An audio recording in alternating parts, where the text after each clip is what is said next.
welcome to or welcome back to Founders in Jeans. I'm your host, Emily Jean. And before we get into the episode, I just want to say a huge thank you so much for listening to my podcast. It means the world to me. I also wanted to say that if you enjoy the show, feel free to leave a review on Spotify or Apple, wherever you're listening to this, and also to follow us. You can follow us on Spotify, of course.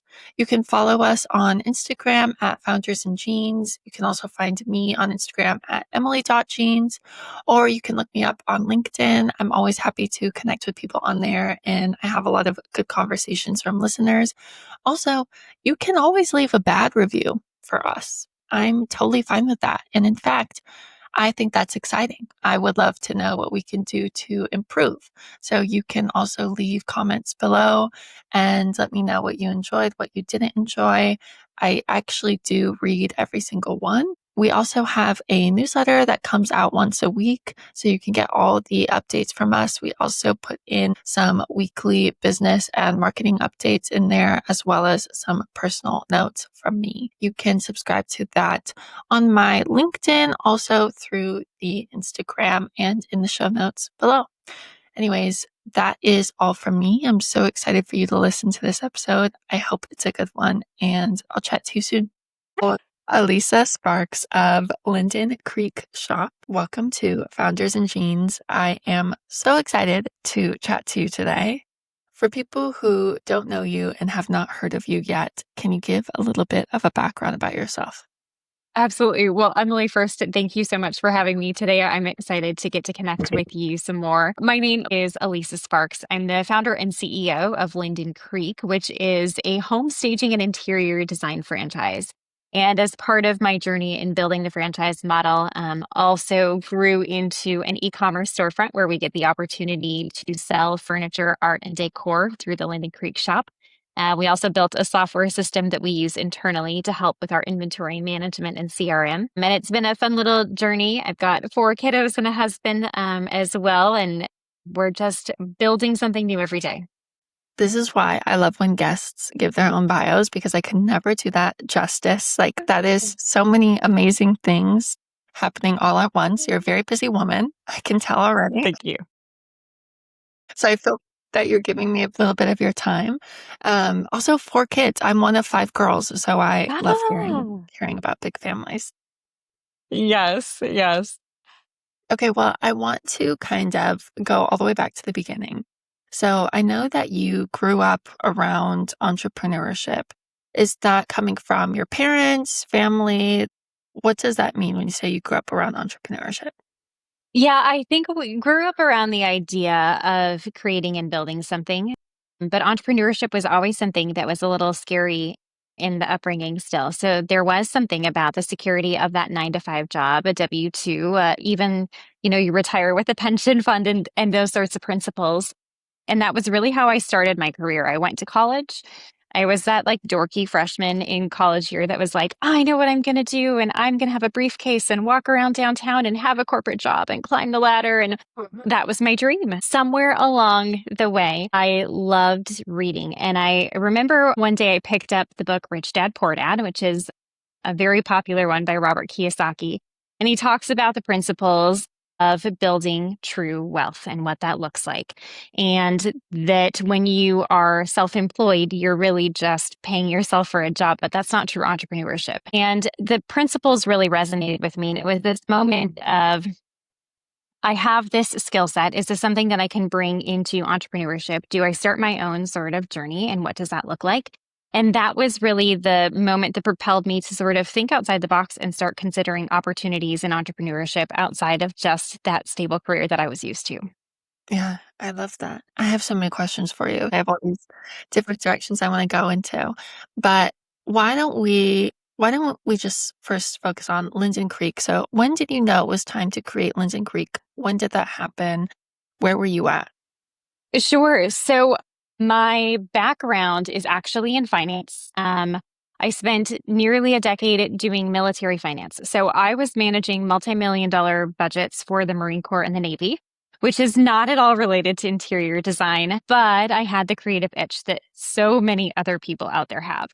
And so in my free time, I was reading every home decor magazine I could find. I was looking at Pinterest.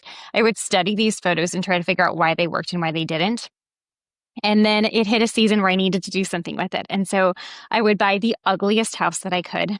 And I'd fall in love with it because I didn't see it for the ugly bones and finishes it had. I saw it for its potential.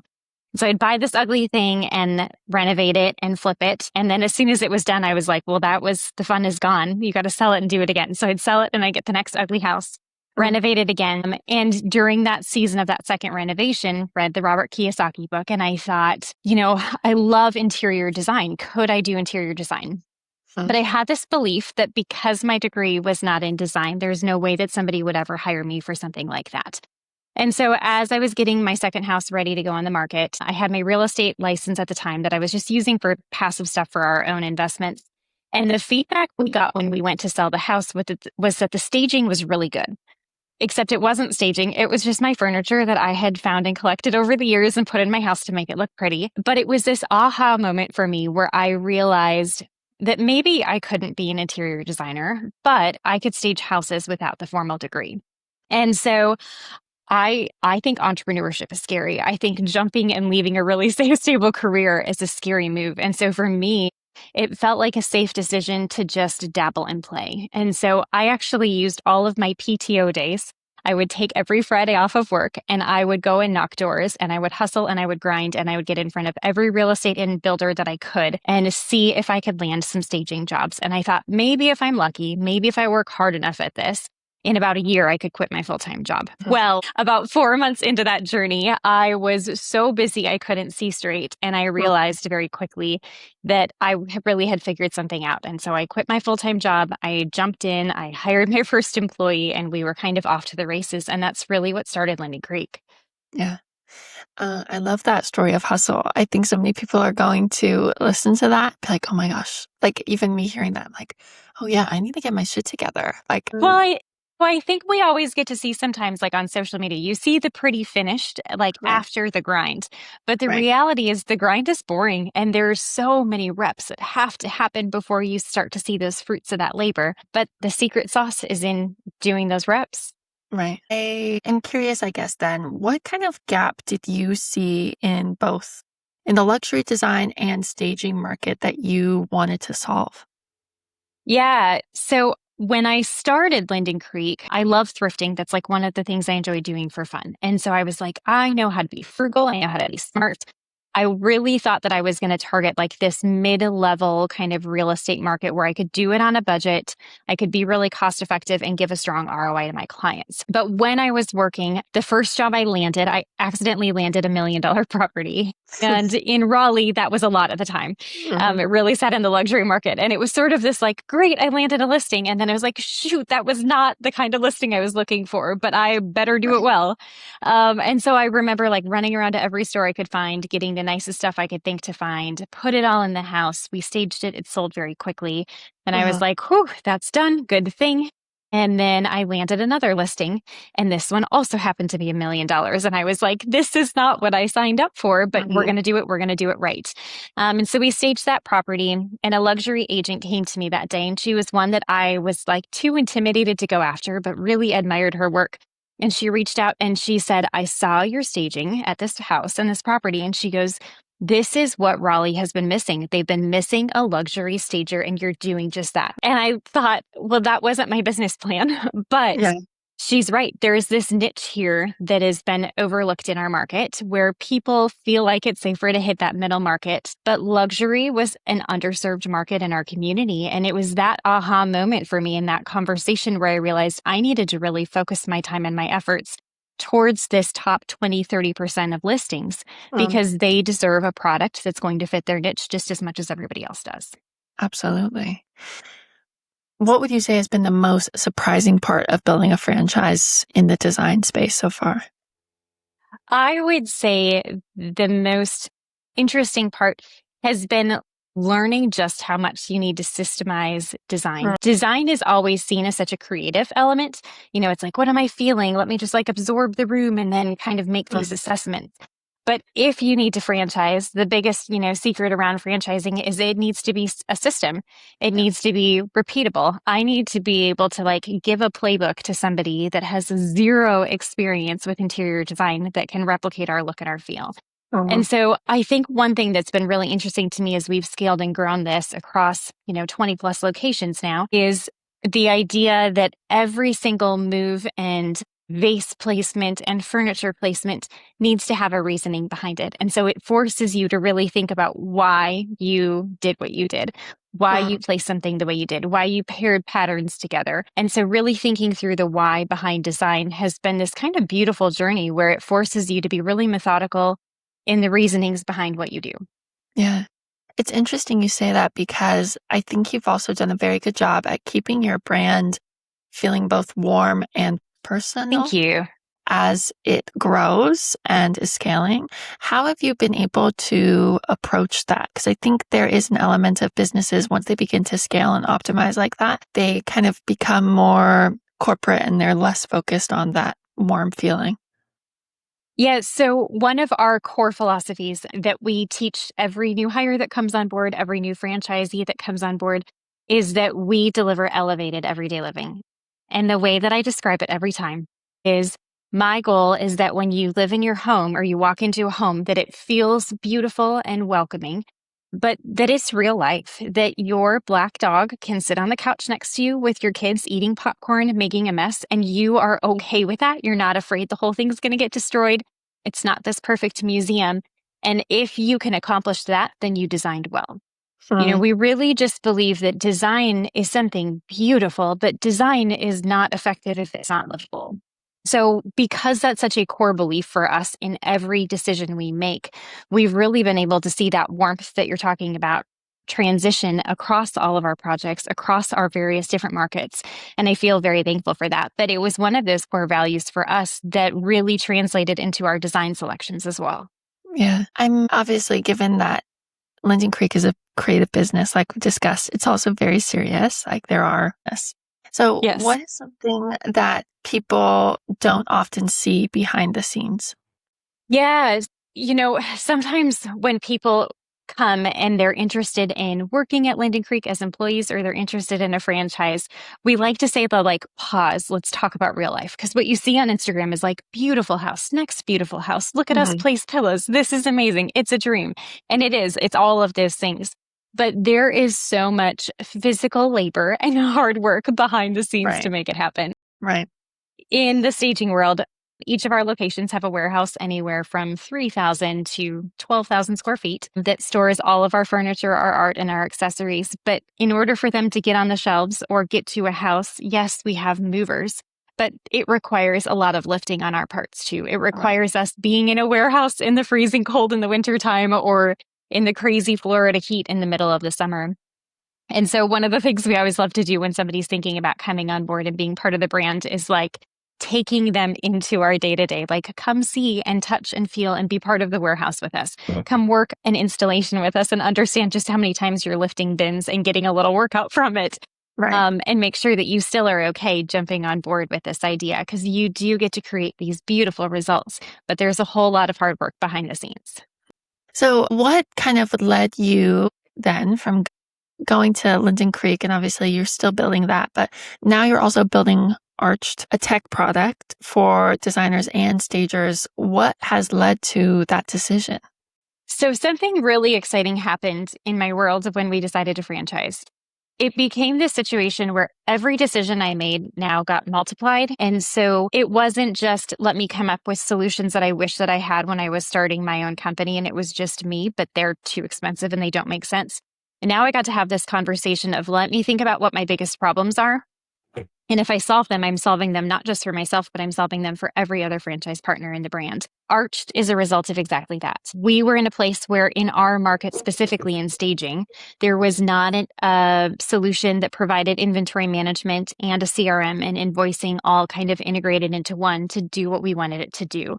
And Mhm. so I realized because of the scale and the size of our brand that we had an opportunity to actually build and create something that was going to fit our business in the way we needed it to fit our business. And that's been a beautiful journey. It's an entirely different situation developing your own software, and I've learned lots of things from it. But it's been a cool journey in the respect that I can continually go back and live my business and analyze my business and go, it would be so great if I had this additional data.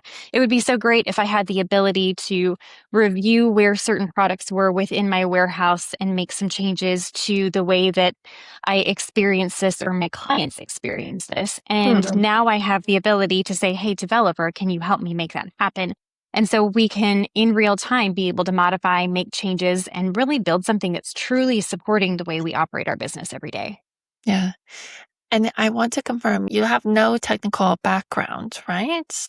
I do not. So I love that because I think some people are so intimidated. They have a great idea for a software tech platform or whatever it may be, and they have no background in that, similar to how you didn't have a background in interior design. And so, yeah, it really makes me happy when I hear about this with female founders being able to just go for it and they see a need and they're able to fulfill it. So I think that's brilliant. Well, thank you. I think, if there's one thing that I've learned over the years, it's that the job of an entrepreneur or of any sort of leader is to bring in a team of people that are so much more qualified to do the job than you are. And if you do Mhm. that, you did it right. And so sometimes things feel like this far-fetched idea, but the reality is it's your only job is to find the right person that knows how to make something happen. And you cast the vision and they help bring it to reality. And so for me, I guess it didn't seem so scary because all I thought is I'm just casting the vision and someone else is going to bring this to life for me.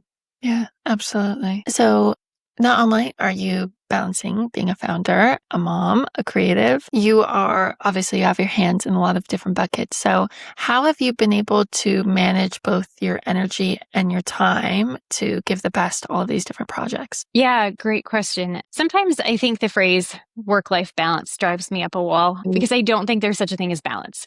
I Mm-hmm. think that there are seasons where you're going to need to give more to certain projects at work. I think there are seasons where you're going to need to give more to your family. And it's sort of this like merged juggling act of whatever is going to make the most sense. I have had plenty of seasons as I've built this over the years where I am busting my butt so hard that I forget to eat food, I forget to pee, I forget to drink water, like all of the essentials in the real life. And then you come off of this like crazy 3 days of working nonstop because a big project is coming due and you end up getting sick. And I think I watched little things like that happen in my life early on fast enough that I realized there are a couple things that are really important. And one is that I keep going, that I don't crash. And so Mm-hmm. it's just as important for me to take care of myself as it is for me to take care of my team and my family. And so I love sleep. It is incredibly valuable to me. I get 8 to 9 hours of sleep every single night, and that is my luxury, but that also helps keep me going. And sometimes if I get really busy, I catch myself forgetting the simple things again of like, pause and stop for lunch. But I'll put systems in place of like, hey, team member, you're in charge of making sure we all get fed today, or whatever it may be, so that those things really are in place. Oftentimes I think women kind of have this belief of like, I need to serve everybody else first, and then there's me. And when you do that, you're falling short and you're not the best version of yourself showing up in front of everybody else that needs you. And so prioritizing your well-being and your health and your energy has allowed me to really be the best version of myself and accomplish so much more and to think so much more strategically rather than in a reactive sort of mode. For people who are perhaps balancing, juggling those things already and are considering kind of turning into that creative side of themselves into a business, do you have any advice for somebody who's looking to do that? Yeah, I would say, one, it's okay that you're really scared. That's normal. If you're not scared, you're probably not taking it seriously. Any change that's going to be that big and that dramatic in your career is terrifying. And there's a certain level of like, one day you're going to have to make a big leap of faith and just go for it. So don't be turned away by the fact that you're scared. That just means you're growing and you're pushing yourself. The other thing I would say is don't be afraid to test an idea before you just fully roll out and quit your job and give your 2 weeks. And now you're standing there going, wait, but the sales are not coming in. It takes the hustle. It takes time to grow and build something. And so use whatever you're doing today that's the stability and the consistency, keep it. and start something on the side. Build something and excitement around your product or your service that you want to provide. Make sure that there's a market fit there. Learn some of the tough lessons about where you might have thought it was going to go versus where it's really going to go before this is the only income you're really relying on. And then you'll have more confidence in when the right time is to really jump. Yeah, I think that's great advice. I don't want to take up too much more of your time. So I'd love to do some rapid fires with you before we wrap up. Fun, let's go. First question, do you have a design trend right now that you really love, or do you have a design trend that you are very much ready to say goodbye to? I am very in love with brown walls right now, which is very controversial, but they're Okay. beautiful and chocolatey and fantastic. Mhm. I am very over dining rooms that have dark paint. That was a really cool Okay. trend for about 4 or 5 years, and I have seen hundreds of them now. So I'm ready to move on from those. Okay, got it. I'm going to keep that in mind. Do you have a favorite travel destination that inspires your design sense? My favorite travel destination for design inspiration is Charleston, South Carolina. The Um, architecture has this really beautiful blend of history and character and timelessness, but also current trends built into that. That I feel like every time I go there, whether it's a restaurant or a store or just walking around along the streets, I find some beautiful new spot that just gets me excited about where we want to go next. I love the Carolinas. Can I just add on to this? My family and I go back to North Carolina every summer, but I've also spent some time in South Carolina, and absolutely one of the most underrated states. I think they are incredible. It's a small little piece of heaven. Absolutely. Do you have a dream client or dream project you'd love to work on? Dream project one day, and this is on my bucket list. I would Mhm. love to renovate an old hotel and do a boutique hotel as Oh, part of our portfolio. I think that would be so much fun. yeah. Oh, I love that. Okay, I'm manifesting that for you. Thank you. Um, okay, last question. My favorite question to ask everyone. Do you have a book or a resource, a course, podcast, something like that that you can recommend to budding entrepreneurs?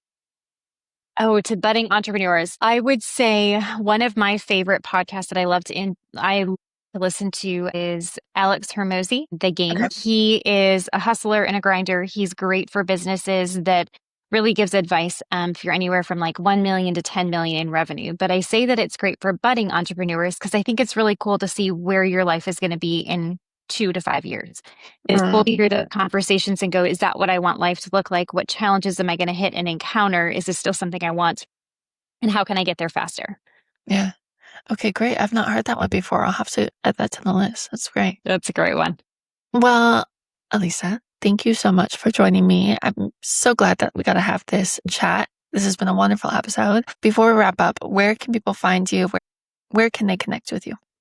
You can find me on LinkedIn at Alisa Sparks or on Instagram. Check us out at Linden Creek _. Okay, beautiful. And that'll all be linked in the show notes down below as well. But thank you so much. This has been so much fun. I'm so glad we got to do this. Thank you so much for having me, Emily. This has been great.